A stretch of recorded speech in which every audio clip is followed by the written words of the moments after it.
Good morning friends, climb institution में आप सभी का एक बार फिर से स्वागत है। और आज हम आपकी सेकेंडरी 10th क्लास की साइंस की जो सेकंड बुक है उसका चैप्टर नंबर 22 पढ़ना स्टार्ट करेंगे। तो फ्रेंड्स, ये है आपका चैप्टर नंबर 22 और इसका नाम है जैविक या जैव क्रियाएं या जैविक क्रियाएं जो हैं पोषण, अभिगमन, श्वसन एवं उत्सर्जन। तो फ्रेंड्स, जैविक क्रियाएं क्या होती हैं? भोजन से ऊर्जा हम प्राप्त करते हैं। आप सभी को पता है कि हम भोजन से ऊर्जा प्राप्त करते हैं। ऊर्जा प्राप्त करने के पश्चात जो अपशिष्ट पदार्थ रह जाता है उसे शरीर से निष्कासित करने को ही कहते हैं जैविक क्रिया। तो फ्रेंड्स, जैसा कि आप लोगों को पता है कि मैंने आपकी जो बुक है उसके पूरी की पूरी बुक के नोट्स बना लिए हैं। इन नोट्स से ही आपका एग्जाम में पेपर आता है, क्वेश्चन आते हैं। ओके, तो हम इन नोट्स से ही तैयारी करेंगे और इस नोट्स का जो डिस्क्रिप्शन लिंक है डाउनलोड करने के लिए वो मैंने डिस्क्रिप्शन में डाला हुआ है, तो आप वहाँ से इन्हें डाउनलोड कर लेंगे। तो अभी हम अपना टाइम बिना वेस्ट किए पढ़ना स्टार्ट करते हैं। तो सबसे पहला जो हमारा टॉपिक है वो है जैविक प्रक्रिया। तो भोजन से ऊर्जा प्राप्त करने के पश्चात अपशिष्ट या उपशिष्ट एक ही बात है, ठीक है, अपशिष्ट पदार्थों को अपने शरीर से निष्कासित करना ही जैव प्रक्रिया कहलाती है। समझ रहे हैं आप? यानी कि हमने जो खाना खाया उसे पचाना और पचा करके जो खाना बच जाता है, पचता नहीं है, ठीक है, पूरी तरीके से उसे बाहर निकालना, शरीर से निष्कासित करना ही कहलाता है जैव प्रक्रियाएं। तो जैव प्रक्रियाओं में सबसे पहले हमारा आता है पोषण। तो हम पोषण, क्योंकि हमारे पास चार हैं, पोषण, अभिगमन, श्वसन एवं उत्सर्जन, तो हम पोषण पढ़ लेते हैं। और पोषण वह प्रक्रिया है जिसके द्वारा जीव भोजन प्राप्त करते हैं। कैसी प्रक्रिया है? वो प्रक्रिया जिसके द्वारा जीव जो है भोजन प्राप्त करते हैं, फिर इनका प्रयोग शरीर के लिए आवश्यक पदार्थों को बनाने में करते हैं। आप समझिए, देखो इस बात को कैसे।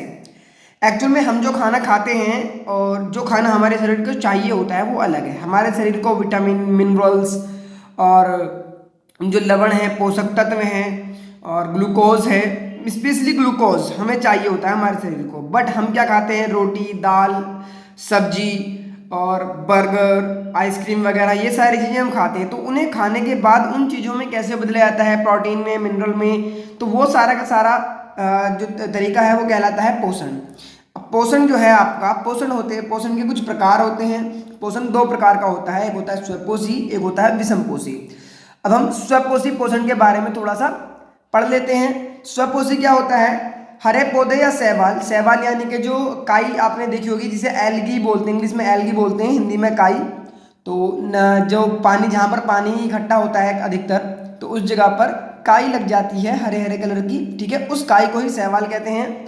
और कुछ जीवाणु भी होते हैं, यानी कुछ कीटाणु होते हैं जो अपने भोजन के को निर्माण, प्रकाश संश्लेषण प्रक्रिया द्वारा स्वयं कर सकते हैं। यानी कि वो सूरज का प्रकाश लेते हैं और पानी वगैरह, कार्बन डाइऑक्साइड वगैरह लेते हैं और अपना खाना वो खुद बनाते हैं। तो जब वो खुद बनाते हैं तो उन्हें कहा जाता है स्वपोषी, अपने आप से खाना बनाने वाला स्वपोषी। उनकी पोषण प्रक्रिया, उनकी जो पोषण विधि है को स्वपोषी पोषण कहते हैं। और ये खाद्य श्रृंखला में उत्पादक हैं, ये प्रोड्यूसर हैं, ये मेन इंपॉर्टेंट है। अगर ये नहीं होंगे तो हम क्या खाएंगे? कुछ खाने के लिए बचेगा ही नहीं, ठीक है ना। ये उत्पादक है, ये खाना बनाने वाले हैं, क्योंकि खाद्य श्रृंखला के सभी जीव भोजन के लिए इन पर ही निर्भर रहते हैं। समझ गए आप? जैसे कि पौधे, पेड़ पौधे, हम उन्हीं को खाते हैं। नेक्स्ट आता है विषमपोषी। ऐसे जीव जो भोजन के लिए दूसरे जीवों पर निर्भर रहते हैं विषमपोषी कहलाते हैं। और उनकी पोषण की विधि को विषमपोषी पोषण भी कहते हैं। फ्रेंड्स, क्वेश्चन यहाँ से भी आ सकता है कि स्वपोषी पोषण किसे कहते हैं, विषमपोषी पोषण किसे कहते हैं, ठीक है। तो उस पोषण की प्रक्रिया को, उस पोषण की विधि को ही विषमपोषी पोषण कहते हैं, जो जीव दूसरों के द्वारा बनाया हुआ खाना है, दूसरों के ऊपर निर्भर होते हैं। क्लियर?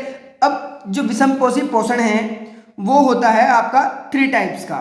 एक तो होता है पूर्ण परिक्षम, दूसरा होता है परजीवी और तीसरा होता है मृतपोषी। तो पूर्ण परिक्षम देख लेते हैं हम एक बार क्या होता है। पूर्ण रूप से भोजन, अंतःग्रहण, पाचन तथा अवशोषण आता है इसके अंतर्गत। यानी कि खाना का खाना, उसे ग्रहण करना, उसे पचाना और उसका अवशोषण करना जो पूर्ण रूप से हम कर लेते हैं, ठीक है। यानी कि पौधे वगैरह खा के उसे पचा लेना क्यों कहते हैं पूर्ण परिक्षम। जैसे कि अमीबा हो गया, मेंढक हो गया, मनुष्य आदि, ये सब खाना अपना खाते हैं और उसे पचा लेते हैं।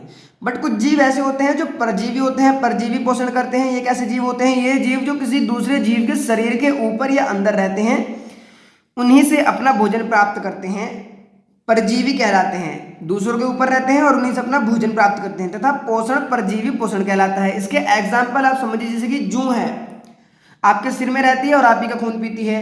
एक हमारे पेट के अंदर एक कीड़ा होता है, उसे कहते हैं गोलाकृमि। तो वो गोलाकृमि जो होता है, ठीक है, वो हमारे पेट के अंदर रहता है और हमें ही खाता है, ठीक है। और बहुत सारे ऐसे कीटाणु हैं जो हमारे शरीर के अंदर रहते हैं और वहीं से हम खाना प्राप्त करते हैं अपना। और बहुत सारे पौधे भी ऐसे होते हैं, जैसे कि चंदन का पौधा है, और यहाँ तक कि आपका आकाश बेल नाम का एक पौधा होता है, वो दूसरे पेड़ों पर रहता है, पेड़ों पर लिपटी हुई बेल रहती है, उसमें पत्ते भी नहीं होते और वो ना ही इसकी जड़ होती है, ठीक है। और वो उन्हीं पेड़ों से अपना भोजन प्राप्त करती है जिन पेड़ों पर वो रहती है। नेक्स्ट आता है मृतपोषी। इनके बारे में आप जानते हो, मृतपोषी वो होते हैं जो मृत अथवा सड़े गले जीवों से भोजन प्राप्त करने वाले जीवों को मृतपोषी कहते हैं, यानी कि जो सड़े गले या जीवों को, मरे हुए जीवों को खाते हैं। मृतपोषी मृत या सड़े गले पदार्थों को विघटित करके पर्यावरण को शुद्ध करते हैं। ये क्या करते हैं? जैसे कि आपका फंगस हो गया, फंगस यानी कि कवक है, जो काई फुई होती है जिसे आप कहते हैं, जो अचार में लग जाती है, तो वो क्या करते हैं, ये खाने को खाते हैं और खा करके, सड़े गले खाने को खा करके उसे तोड़ देते हैं और पर्यावरण को शुद्ध कर देते हैं। अब आते हैं फ्रेंड्स, पोषण पौधों में किस तरह से होता है और मनुष्यों में यानी कि जीवों में किस तरह से होता है। तो पहले पोषण पौधों में पढ़ लेते हैं। तो पौधों में पोषण फ्रेंड किस तरह से होता है? प्रकाश संश्लेषण एक जैविक जैव रासायनिक प्रक्रिया है, यानी कि केमिकल रिएक्शन है। ये जैव प्रक्रिया है जिसमें हरे पौधे सूर्य के प्रकाश की उपस्थिति में कार्बन डाइऑक्साइड तथा जल से अपना भोजन बनाते हैं, ठीक है। इस प्रक्रिया में ऑक्सीजन उप उत्पाद के रूप में, यानी कि जो उत्पाद निकलता है एक्स्ट्रा चीज, उसके रूप में ऑक्सीजन निकालते हैं। प्रकाश संश्लेषण की ऐसी क्रिया है जिसके द्वारा सौर ऊर्जा रासायनिक ऊर्जा में परिवर्तित होती है। यानी कि ये एक बेस्ट एग्जांपल है।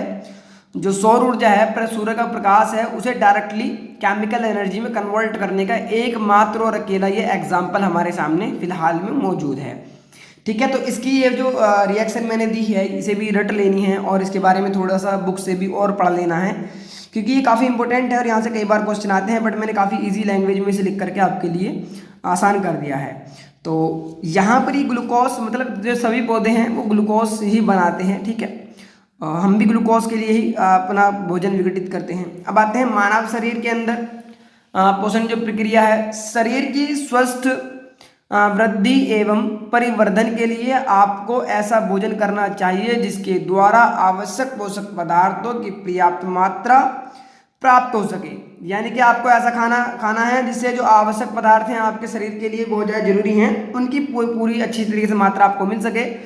पोषक शब्द का अर्थ है आपके आहार में मौजूद रासायनिक घटक होते हैं जो आपके शरीर का पोषण करते हैं, ठीक है। आपके आहार में, यानी कि आपके खाने में, आहार से मतलब होता है खाना, तो आपके खाने में कुछ ऐसे तत्व मौजूद होते हैं जो आपके शरीर के लिए बहुत ज़्यादा इंपॉर्टेंट होते हैं। जैसे कि आपके लिए ऊर्जा का स्रोत होता है कार्बोहाइड्रेट और वसा यानी कि तेल, फैट। और आपके जो पदार्थ जो आपका शरीर को बनाते हैं वो है प्रोटीन, और वो पदार्थ जो शरीर में वृद्धि यानी कि आपकी ग्रोथ के लिए, आपके बढ़ने के लिए, आपकी हाइट और मोटापा, इस हेल्थ अच्छी करने के लिए जरूरी होते हैं, वो होते हैं आपके विटामिन और खनिज। तो फ्रेंड्स, अभी इस वीडियो में इतना ही, और आगे के लिए हम इसकी नेक्स्ट वीडियो जल्दी ही बना देंगे, तो आप उसे भी एक बार वहाँ से हमारे चैनल से देख लेंगे और ये चैप्टर हम फिर कंप्लीट आपका हो जाएगा। अगली वीडियो में हम इस चैप्टर को आपके कंप्लीट कर देंगे। और जिन भी फ्रेंड्स ने अभी तक हमारा ये चैनल सब्सक्राइब नहीं किया है, चैनल को सब्सक्राइब कर दें और बेल आइकन को प्रेस कर दें ताकि आने वाले वीडियो का नोटिफिकेशन आपको टाइम टू टाइम अपडेट होता रहे। और फ्रेंड्स, अगर NIOS बोर्ड से जुड़ी हुई आपकी कोई भी परेशानी है, एडमिशन से लेकर के एग्ज़ाम तक की कोई भी बीच में कोई भी परेशानी है, आप डायरेक्टली मुझे कॉल कर सकते हैं। मैंने जो डिस्क्रिप्शन में नोट्स का लिंक दिया है, उन नोट्स पे मेरा नंबर भी लिखा हुआ है, तो आप वहाँ से मेरा नंबर ले लेंगे और मुझे कॉल कर सकते हैं।